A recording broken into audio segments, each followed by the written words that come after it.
It is exactly 3:14 in the morning on a random Tuesday and you are lying wide awake in bed staring at the ceiling. For the first time in your adult life your mind isn't racing through every possible financial disaster that could strike tomorrow. You aren't panicking about your car breaking down or your laptop dying or your pet needing emergency surgery. Why? Because you finally did it. You opened your brokerage app earlier tonight and there it was in black and white, $10,000. You feel a sense of peace that you haven't felt since you were a child. You think to yourself that you have finally built a wall between you and the cold reality of the world. You think you are safe. But as you finally start to drift off to sleep you are making the single biggest mistake of your entire financial life. You are falling for the $10,000 illusion. In any other decade in human history $10,000 was a fortress. It was a milestone that meant you had arrived at a level of middle-class stability that few ever reach. But in the year 2026 $10,000 is not a safety net. It is a waiting room. It is a liability that creates a false sense of security while the world around you gets exponentially more expensive. It is the silent wealth destroyer because it gives you just enough comfort to stop grinding right before the magic of compound interest actually begins. My name is Aliana and on this channel we do not do financial hope. We do mathematics. Today I am going to show you why your $10,000 savings is quietly ruining your future. We are going to look at the cortisol trap, the structural gap of 2026, and the brutal math that proves why your first $10,000 is actually the most dangerous place to get stuck in your entire journey toward $1 million. If you are tired of being a financial sleepwalker and want to understand when your money actually starts working harder than you do, then you need to hear this. To understand why $10,000 has become a liability, we first have to understand why it feels so good to have it. Neuroscientists have actually studied this phenomenon and they found that financial security reduces cortisol levels, which is your body's primary stress hormone. When you hit $10,000 your body literally undergoes a chemical shift. Suddenly the check engine light on your car isn't a countdown timer to a bankruptcy filing. It is just a minor annoyance. You stop mentally calculating the cost of name brand cereal versus the generic version at the grocery store. This shift from panic to mild annoyance is incredibly powerful, but it is also a double-edged sword. Most people reach $10,000 and they stop. They have developed the identity of a saver, which is a great first step, but savers rarely become truly wealthy. The saver mindset is about defense and protecting what you have. But the economic system of 2026 is designed to punish those who only play defense. The brutal math of the $10,000 milestone is simple. If you keep that money in a boring savings account, inflation is slowly eating the purchasing power of those dollars every single hour of every single day. While your balance stays at $10,000, the cost of the home you want to buy is jumping by 46% in just a few short years. In 2026, $10,000 isn't wealth. It is just poverty with a safety net. If you let that money sit idle, you are voluntarily surrendering to a life of mediocrity.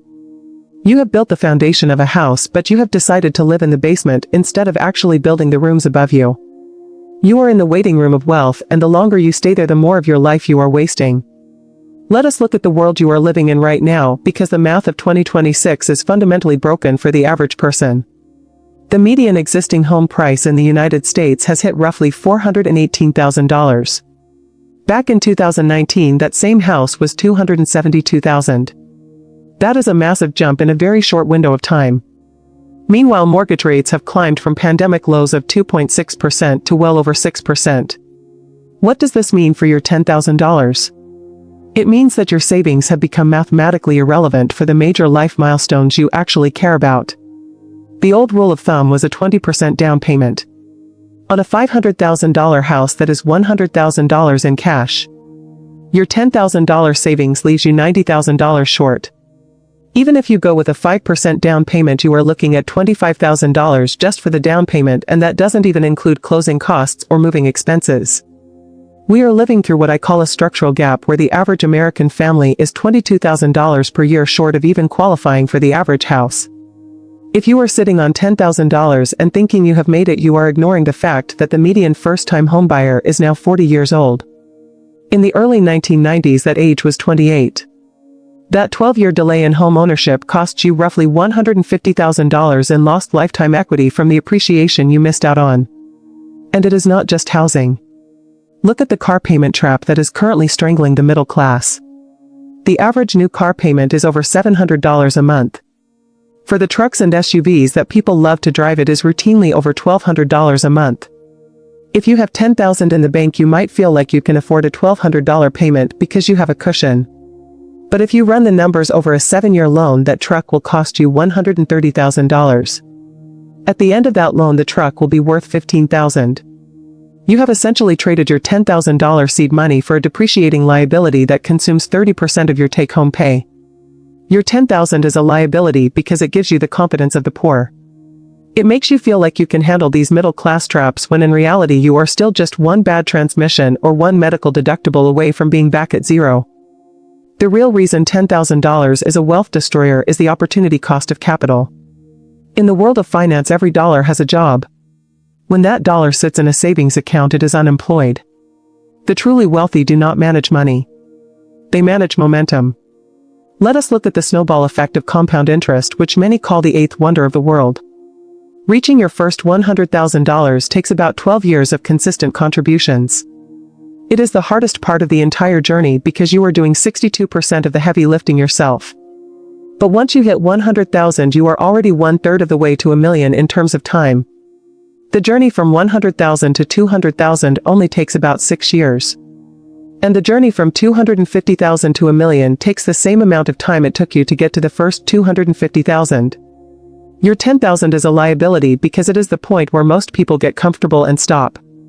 If you stay at $10,000 for 5 years because you feel safe, you aren't just missing out on interest. You are missing out on the most productive years of your compounding life. $100 invested at age 25 becomes thousands by age 50. But $100 spent on a reward for hitting 10,000 becomes nothing but a faded memory and a pile of debt. Most people use their first 10,000 to buy status.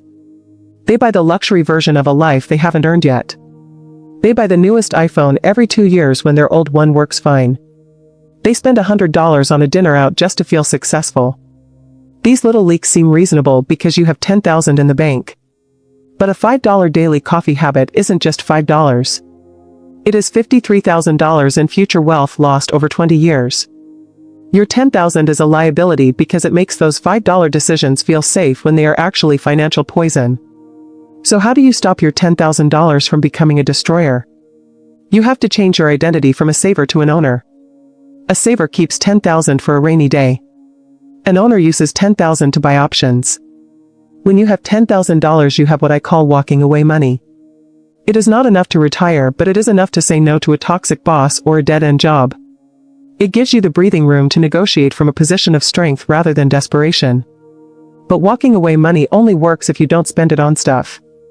The wealthy understand that money is a tool that multiplies. They would rather earn steady boring returns year after year than chase exciting risky speculation. The transition from $10,000 to $100,000 requires you to be boring. It means driving a 5-year-old Toyota that you bought for cash instead of financing a $70,000 truck. It means cooking at home and meal planning to free up money. It means canceling your 7th streaming service that you haven't watched in 3 months. The hardest part of this journey isn't picking the right investments. It is developing the discipline to stick to the plan when everything around you is screaming for immediate gratification. We live in a culture that worships instant everything. Waiting 30 years for wealth sounds barbaric to most people. But the people who are struggling financially are usually the ones who ate out way too often and bought things they didn't need to impress people they don't even like. Your $10,000 is a liability if it makes you feel like you have one. It is an asset only if you treat it as the first brick in a wall that won't be finished for another 20 years. To keep your $10,000 from being destroyed by 2026 inflation, you need a system that works automatically, removing human emotion and laziness from the equation. I want you to follow the 15-65-20 rule. 15% of your income goes to your future self. This goes into boring index funds or tax-advantaged accounts. This money is unemployed until it is invested. 65% goes to your necessities. This covers housing, food, and reliable transportation. If your life doesn't fit into 65% of your income, then you are financial sleepwalking. The final 20% is for guilt-free fun. This is your permission slip to enjoy life so you don't burn out and abandon the plan. The wealthy automate their investments so the money is gone before they even see it in their checking account. If you never see the money, you won't spend it on the status traps of 2026. Stop worrying about the micro decisions like which brand of pasta to buy. Start focusing on the macro decisions. Every month you avoid a $700 car payment is a month where that money can be growing and compounding into hundreds of thousands of dollars of retirement wealth. Your $10,000 is a liability because it is the point where most people get stuck in the middle. They aren't broke enough to be desperate, but they aren't rich enough to be free. Don't be the person who has just enough money to be dangerous to their own future. The reality is that prices have gone up on everything and they are probably not coming back down. The system is designed to separate you from your money through marketing that tells you that you need the newest version of everything. Your $10,000 savings is a beautiful accomplishment, but it is not the finish line.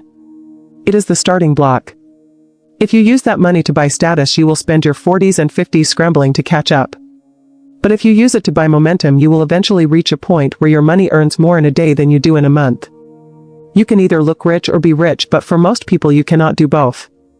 Every dollar you spend on impressing strangers is a dollar that isn't working for your freedom. Your first $10,000 was a test of your habits. The journey to $100,000 is a test of your discipline. And the journey to $1 million is a test of your character. If this deep dive into the brutal math of wealth helped you see the truth, then hit the like button and share this with someone who thinks $10,000 means they can finally afford that new truck. My name is Aliana. Start investing today, because 10 years from now you will either be thanking yourself or wondering what could have been.